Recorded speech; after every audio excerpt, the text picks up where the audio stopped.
Materi kali ini kita akan membahas tentang asuhan keperawatan jiwa dengan gangguan alam perasaan. Kasus pertama yang kita bahas adalah perasaan atau mood. Perasaan atau mood merupakan bagian dari emosi dan afek, seperti halnya kognitif, kemauan, dan psikomotor.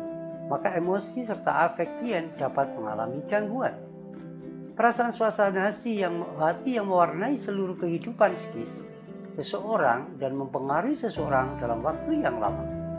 Respon emosinya responsif, reaksi kehilangan yang wajar, supresi, dan depresi. Tipe gangguan alam perasaan ada mood episode, ada depressive disorder, ada bipolar disorder. Mood episode atau major depresi episode terdapat 5 gejala yang tampilkan selama 2 minggu tentang perubahan fungsi sebelumnya. Di antaranya, perasaan depresi, kehilangan ketertarikan terhadap kesenangan, tanda-tanda secara lengkap sebagaimana berikut. Perasaan depresif lebih banyak dalam sehari, hampir setiap hari yang diindikasikan berdasarkan data subjektif ataupun hasil observasi. Menurunnya secara nyata minat terhadap kesenangan, hampir semua aktivitas dalam sehari atau setiap hari. Kehilangan berat badan yang bermakna, kesulitan tidur, atau tidur yang berlebih kadang-kadang, terjadi peningkatan aktivitas, agitasi, kelelahan, perasaan yang tidak berharga, berkurangnya kemampuan untuk berpikir dan berkonsentrasi, terus-menerus berpikir tentang kematian, berulangnya ide-ide untuk bunuh diri tanpa perencanaan yang jelas. Kemudian manic episode ditandai dengan periode gangguan yang nyata dan peningkatan secara menetap, meluap-luap atau mood yang mudah terangsang selama 1 minggu.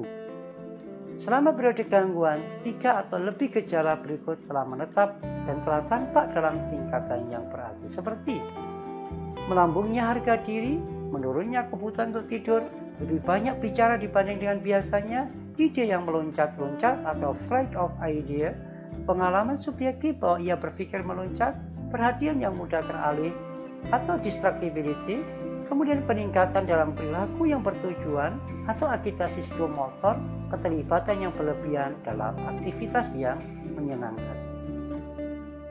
Kemudian tipe lain atau other adalah episode mood, seperti mixed episode. Kriterianya merupakan perpaduan antara manic episode, major depressive episode. Sedangkan pada hypomanic secara jelas menunjukkan meningkatnya mood yang berbeda dari mood non-depresif yang biasa tetapi tidak dikelompokkan dalam episode mania. Selanjutnya adalah depressive disorder. Yang terdiri atas major depressive disorder dapat berupa episode berulang atau episode tunggal. Klien yang mengalami major depresi berbicara menjadi lambat, berhenti bicara, cemas, dan klien menjadi menyalahkan diri sendiri. Pada tipe episode depresif, gerakan klien menjadi lambat untuk duduk kursi, kaku, suara mengering yang sedih, dan lebih banyak duduk di lantai atau tempat tidur. Klien secara langsung bersikap agresif ke dalam dirinya sendiri dan kadang menyalahkan diri sendiri.